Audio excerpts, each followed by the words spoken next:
Welcome to beginner friends. అందరికీ నమస్కారం. ఓం నమో భగవతే వాసుదేవాయ. ఓం నమో భగవతే వాసుదేవాయ. భగవద్గీత పారాయణలో ఈరోజు 2వ అధ్యాయము సాంఖ్యయోగము. 70వ శ్లోకం. ఆపూర్యమాణమచల ప్రతిష్టం సముద్రమాపః ప్రవిశంతి యద్వత్ తద్వత్ కామాయం ప్రవిశంతి సర్వే స శాంతిమాప్నోతి న కామకామి.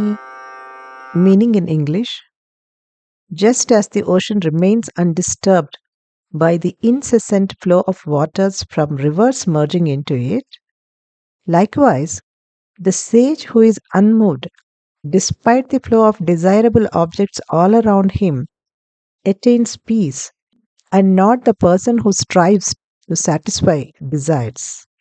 The ocean is unique in its ability to maintain its undisturbed state, despite being inundated by the incessant flow of rivers into it. All the rivers of the world constantly empty themselves into the oceans, which neither overflow nor get depleted.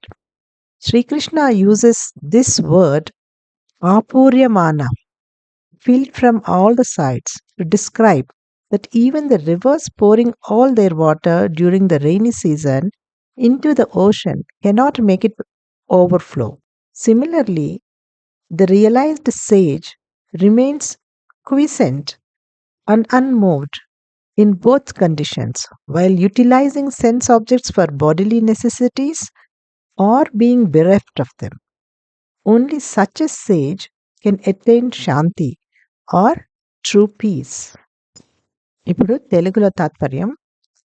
ఎన్నో నదులు తనలో నిత్యం కలుస్తున్నా ఎలాగైతే సముద్రం నిశ్చలంగా ప్రశాంతంగా ఉంటుందో, అదేవిధంగా ఎన్నో వాంఛనీయ వస్తువులు తన చుట్టూ వస్తూనే ఉన్నా చలించని యోగి శాంతిని పొందుతాడు. కోరికలను సంతృప్తిపరుచుకోవడానికి కృషి చేసే వ్యక్తి ఇది పొందడు. ఎన్నో నదులు వరదల్లా వచ్చి నిత్యం కలుస్తూ ఉన్నా సముద్రానికి తన ప్రశాంతతను నిలుపుకునే విలక్షణమైన సమర్థత ఉంది. ప్రపంచంలోని అన్ని నదులు సముద్రాలోనికి వచ్చి పొర్లిపోతుంటాయి, కానీ సముద్రం మాత్రం పొంగదు, తరగదు. శ్రీకృష్ణుడు అపూర్వమాణం, అన్ని దిశల నుండి నిండిన అన్న పదాన్ని వాడాడు. అంటే వానాకాలంలో కూడా నదులు వరదలా వచ్చి చేరినా అవి సముద్రాన్ని పొంగేలా చేయలేవు. అదేవిధంగా జ్ఞానోదయమైన ముని శారీరక అవసరాలకు ఇంద్రియ వస్తువులను వాడుకుంటున్నా లేదా అవేమీ లేకపోయినా సరే ప్రశాంత చిత్తంతో ఉండి చలించకుండా ఉంటాడు. అలాంటి యోగి మాత్రమే నిజమైన శాంతిని పొందుతాడు. ఓం నమో భగవతే వాసుదేవాయ.